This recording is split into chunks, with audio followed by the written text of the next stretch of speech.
Hi everyone, my name is Samantha Fissel, and this is my presentation for my experiential experience working with Jamie Jackson on Owens campus for the Starry Starry Night annual gala. This year's theme was New York.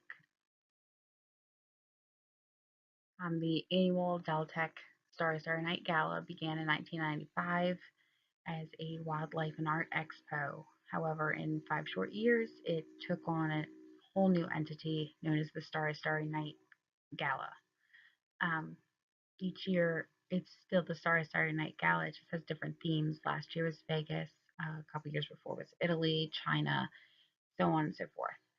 The funds that are raised go directly to students and the campus as far as enhancing classrooms, technology for hands-on learning, especially with like engineers and nursing, workforce development, HVAC certificates, and so on. And this year they actually raised so much that they were able to start a whole new portion of giving scholarships. Um, so more or less, I was studying to be a mini Jamie. Um, I was her shadow for the evening. I also got one day to work with her on some of the planning. She's such a joy to be around. So nice, so sweet. Just don't make her mad.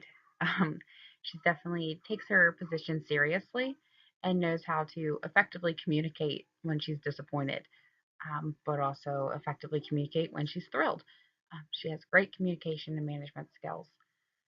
The first time I met her, she actually had a 5-inch binder, which I like to tease her about, but I completely admire as well for how organized she was.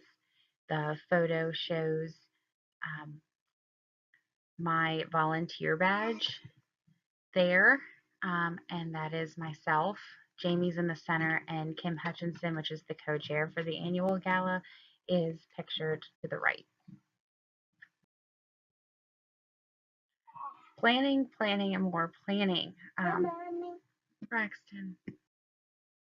A lot of planning went into this event, and it took guests and donors throughout the entire campus. I mean, when I first heard of the gala, I thought it would just be in the gym or the Arts and Science Center somewhere just centrally located, and that's it. However, they began in the gym, followed the red map through JTC and the Arts and Science hallway, through the library, and then to the Student Services Center where they had dinner. And at dinner, they had a little theater ticket, told them their theater times, um, and then they went back through following the yellow route where Group A went to see the show, Group B went down the JTC Entertainment hallway, and then at 8:55 they swapped, um, and then they all returned back to the gym for the end.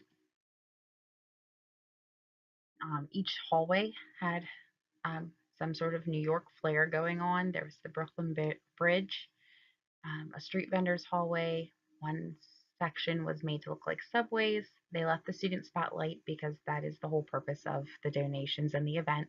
And there was even a construction zone because you can't go through New York without construction. And then they had rooms themed for the attractions, a street fair, 11 Madison Park, Broadway, a karaoke bar, sightseeing, Coney Island, piano bar, a rooftop bar, and then Times Square at the end of the evening for a ball drop. Broadway Bites, which was the first initial reception area when guests entered, was a little street fair. All the vendors were given the same size tent with uniform names above the top and black tablecloths. However, they were given the freedom to decorate how they wanted, so it really gave a street fair theme. Each vendor was given the opportunity to decorate how they saw fit to represent their own individual business, which gave it an actual street fair flair.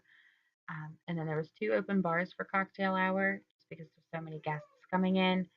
Having both bars really helped move them along and not overcrowd or overwhelm one or the other. And just outside the bar, which I couldn't fit on the slideshow, was a little red carpet with a Deltec backdrop and some photo props for the guests to go ahead and take in the whole event. sort of and go ahead and record that they were there and the time that they spent. And another part of the gymnasium was large monitors, which was kind of new for them this year. And it projected the New York skyline. It was just beautiful when you walked in. And a lot of designing went into it. I mean, even down to little playbills, as seen on the other photo, and flowers, the lights that were hanging, everything was just beautifully orchestrated in the gym. Then, like I had said, guests went to dinner, which was throughout the Student Services Center.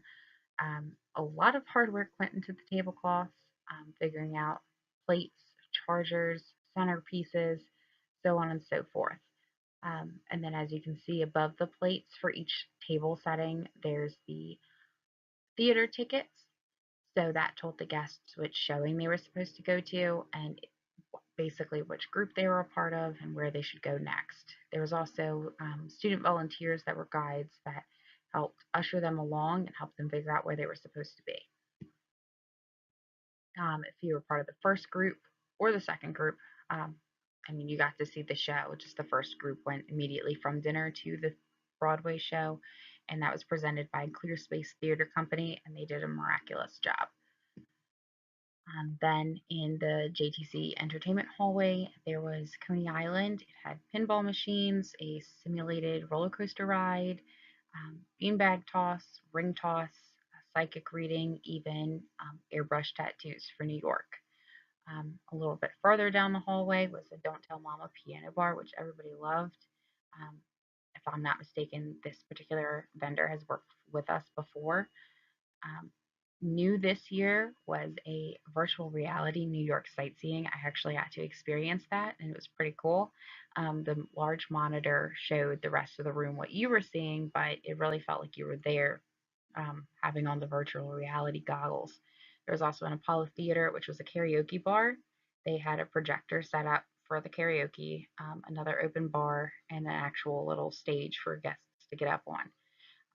Further down by the bookstore, I'm sure everybody noticed the blue tint that was put in um, for this event. The Empire Roof Bar was right there by the bookstore. Also in the JTC hallway was a human statue for the Statue of Liberty. Also by the karaoke bar, there was a photo booth with props. And throughout, there was little street vendors for hot dogs, pretzels, popcorn, and then little tables set up with purses, bags, and everything else to give you that whole Times Square kind of street vendor feel. At the end of the night, everyone went back to the gym, which had been redecorated.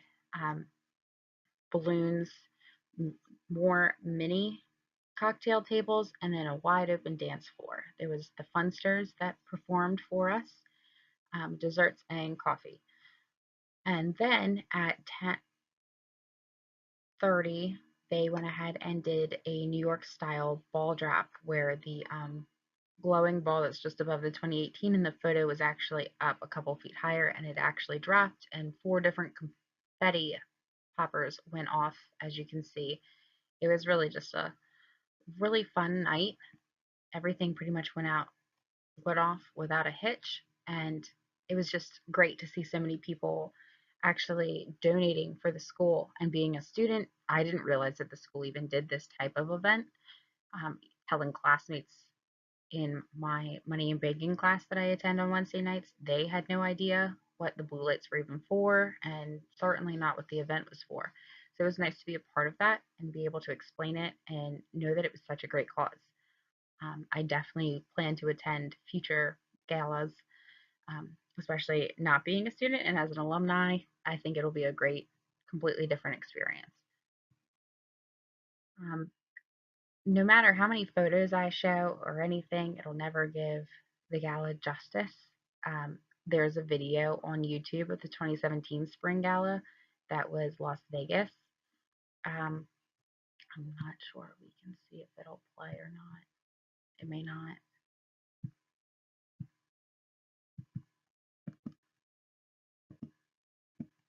Okay, it will not.